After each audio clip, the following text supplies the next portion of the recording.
Hello दोस्तों, मैं हूँ सीए दिव्या अग्रवाल और आप देख रहे हैं टैक्स विदाउट टीयर्स। उम्मीद करती हूँ कि आपको मेरे चैनल के अपडेट्स अच्छे लगते हैं। अच्छे लगते हैं तो मेरे चैनल को फॉलो करना, सब्सक्राइब करना ना भूलिएगा। साथ ही आप स्क्रीन पे देख सकते हैं मेरे सारे सोशल मीडिया हैंडल्स के क्यूआर कोड हैं, आप इनको स्कैन करके इनको फॉलो कर सकते हैं। तो दोस्तों अभी जीएसटी काउंसिल मीटिंग के बाद बहुत सारे चेंजेस आए, काफी सारे सर्कुलर्स आए, नोटिफिकेशंस आए जिनको हम रेगुलर बेसिस पे डील कर ही रहे हैं। साथ ही सबसे ज्यादा इंपॉर्टेंट जो था कि आईटीसी अब आप पुराना वाला यानी 17 18 18 19 19 20 के जो आप क्लेम कर सकते थे वो उसके रिस्पेक्ट में जो सर्कुलर आए इन डिटेल क्या प्रोसेस रहेगा उसका वो मैंने डिस्कस किया है। साथ ही इंटरेस्ट पेनल्टी वेवर स्कीम जो थी हमारी एमनेस्टी स्कीम जो आई हुई थी जितने भी ऑर्डर्स या नोटिस थे उनके रिस्पेक्ट में वो भी हमने इन डिटेल क्या प्रोसेस रहेगा डिस्कस किया हुआ है। अब दोस्तों जहां रिटर्न फाइलिंग में अब जो चेंज आया तो मैं एक बारी आपके साथ लाइव डेमो दिखाना चाहती हूँ कि अब हमें रिटर्न्स किस तरह से कैसे फाइल करना है, क्या हमारे वन ए का रोल है, क्या हमारे ये आईएमएस डैशबोर्ड जो नया आया है इसका रोल है। तो दोस्तों अगर आप देखेंगे ना अभी जीएसटी पोर्टल पे 14th को ही जब आपका 2ए एक्ट 2 भी आपके लिए अपलोड हो जाता है, सिमिलरली उसी दिन आईएमएस भी एक्टिव हुआ आपका। बट इन्होंने क्या कहा कि it is not mandatory to take action on the invoices in IMS dashboard for the to be generation. इसका मतलब क्या है, अभी वो 14 अक्टूबर को बेसिकली आया है। गोइंग फॉरवर्ड डेफिनेटली आप इसमें एक्शन ले सकते हो, लेकिन एज ऑन डेट जब सितंबर मंथ की आपको रिटर्न भरनी है अक्टूबर में, तो आपको सिंपल जब आपने वन भर दी, वन के बाद अब आपका टू बी जनरेट हो गया, उसके बेसिस पे इनवॉइस मैचिंग करके आप 3B फाइल कर सकते हैं। अभी आपको करंटली आईएमएस में एक्शन यानी एक्सेप्ट रिजेक्ट पेंडिंग छोड़ने की जरूरत नहीं है। लेकिन मूविंग फॉरवर्ड ये कैसे काम करेगा दोस्तों, वो एक बारी हम लोग देख लेते हैं। दोस्तों जैसे ही आप जीएसटी पोर्टल पे जाएंगे ना रिटर्न डैशबोर्ड में, तो यहाँ पे मैं बात करूं सितंबर मंथ की, तो मैंने यहाँ पे देखिए आपने GSTR one I am sure सबने फाइल कर दी होगी, तो वो फाइल आ रही होगी।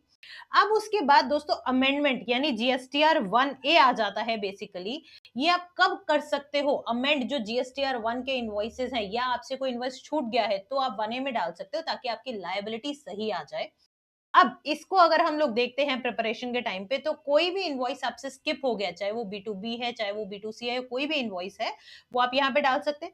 सिमिलरली अगर कोई इनवॉइस डाल दिया आपने लेकिन उसका टैक्सेबल वैल्यू आपने गलत डाल दी है या मे बी जीएसटी नंबर, तो क्या आप उन सभी को 1A में अमेंड कर सकते हैं? दोस्तों यहाँ पे देखिए मैं जैसे ही डिटेल डालूंगी,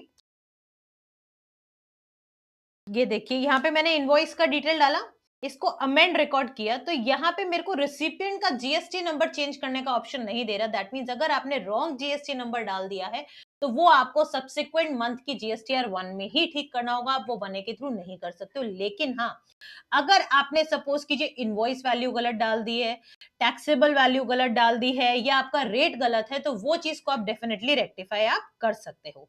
मूविंग फॉरवर्ड दोस्तों अब जब मैं इसमें जाती हूँ यहाँ पे रिटर्न्स में ही, रिटर्न्स के अंदर रिटर्न डैशबोर्ड में जैसे ही हम लोग गए, तो इसमें जब आप 2B देखेंगे ना तो आपको नीचे ही आईएमएस का ऑप्शन भी आ जाएगा। मैं आपको एक बार दिखा भी देती हूँ। देखिए जैसे ही 2B में हम लोग गए ऑटो ड्राफ्टेड 2B में, तो 2B को मैंने व्यू किया। 2B मेरे पास यहाँ पे सारे मेरे इनवॉइसेस का टोटल वगैरह दिखा रहा है, लेकिन जब मैं इसको आईएमएस डैशबोर्ड में खोल रही हूँ एज ऑन डेट, तो ये मेरे को केवल एक ही इनवॉइस दिखा रहा है। और यहाँ पे अभी क्यों ऑलरेडी मैंने इसको एक बारी ओपन कर लिया था, तो बिफोर दैट ये आपको पॉपअप दिखाता है कि अगर आपने कोई एक्शन नहीं लिया है आपके आईएमएस डैशबोर्ड पे, तो बाय डिफॉल्ट जितने भी इनवॉइसेस है वो आपके लिए एक्सेप्टेड माने जाएंगे, यानी आप उसको डिनायल आपका नहीं माना जाएगा। लेकिन अब जैसे मैं बी2बी इनवॉइसेस में गई, तो यहाँ पे दोस्तों देखिए ये इनवॉइस है और अभी ये मेरे को अक्टूबर मंथ के जो इनवॉइसेस है जिन्होंने भी अपलोड कर रखे होंगे, सिर्फ वही रिफ्लेक्ट करा रहा है, ये सितंबर मंथ के रिफ्लेक्ट नहीं करा रहा। तो दैट मींस सितंबर के रिटर्न जो अब अभी आप भर रहे हो 3B में, तो उसके लिए आपको आईएमएस पे एक्शन लेने की जरूरत नहीं है। लेकिन मूविंग फॉरवर्ड जब आप नवंबर में अक्टूबर मंथ की रिटर्न भरेंगे तो आप इस पे एक्शन ले सकते हैं। एक्शन कैसे लेंगे आप? सिंपल, कोई भी आपका जैसे इनवॉइस है, मैंने आपको बी2बी इनवॉइस बताया, उसके अंदर हम लोग एक्सेप्ट या रिजेक्ट, जैसे यहाँ पे एक्सेप्ट एक्सेप्ट कर सकते हो, आप उसको रिजेक्ट कर सकते हो या आप उसको पेंडिंग भी छोड़ सकते हो। तो इस तरह से आप उसको एक्शन लेके अल्टीमेटली आप उसको सेव कर सकते हो। सपोज कीजिए मैंने यहाँ पे एक्सेप्ट किया और इसको यहाँ पे सेव कर लिया, तो are you sure you want to save action for selected record, यहाँ पे मैंने प्रोसीड कर दिया इसको। जैसे ही प्रोसीड कर दिया, अब ये बाय डिफॉल्ट मेरे 3B में जाएगा। अब यहाँ पे आप देख सकते हैं action taken on one selected record and they are saved successfully. और अब सपोज कीजिए, अब जहां ये सेव हो गया है, अब हो सकता है बाद में मुझे रियलाइज हो कि शायद मेरे लिए ये आईटीसी सही नहीं था, ये वाला इनवॉइस ठीक नहीं था, तो I can keep on changing this till the time I file my final GSTR 3B। तो इस तरह से दोस्तों आपका आईएमएस पोर्टल भी काम करेगा। उम्मीद करती हूँ कि जो आपको बेसिकली पैटर्न है रिटर्न्स का कि फर्स्ट टाइम आपको जीएसटीआर 1 भरनी है, उसके बाद अगर आपकी 1 में कोई मिस्टेक हुई, आप 1A में ठीक कर सकते हो, देन आपके पास जो 2B जनरेट होती थी, अब उसके साथ साथ आपके पास आईएमएस पोर्टल भी आएगा। आईएमएस पोर्टल पे आप इनवॉइसेस को एक्सेप्ट, रिजेक्ट या पेंडिंग छोड़ सकते हो, ठीक है। और आफ्टर दैट जो आपने फाइनली एक्सेप्ट किए होंगे वो डायरेक्टली आपके पास आपके 3B में आ जाएंगे और आप अपनी 3B फाइल कर पाओगे। आईएमएस पोर्टल में स्टिल आपको अगर कोई भी कंफ्यूजन होती है तो यहाँ पे दोस्तों एक एडवाइजरी का ऑप्शन भी आ जाता है, जो आपको बताता है कि इनवर्ट सप्लाईज का डैशबोर्ड जो है वो किस तरह से काम करता है, कि following 3 types of actions are available, जो हमने अभी आपको बताए। All the accepted, deemed accepted या rejected records will move out of the IMS dashboard at the time of filing of the respective 3B. अब pending records will remain on the IMS dashboard and these records can be accepted or rejected in the future, यानी इसको बाद में इस पे आप action ले सकते हो। मूविंग फर्दर, अब की पॉइंट्स क्या कहता है, डीम्ड एक्सेप्टेंस, अगर आपने कोई भी किसी तरह का एक्शन नहीं लिया तो बाय डिफॉल्ट वो सारा का सारा 3B में फ्लो हो जाएगा।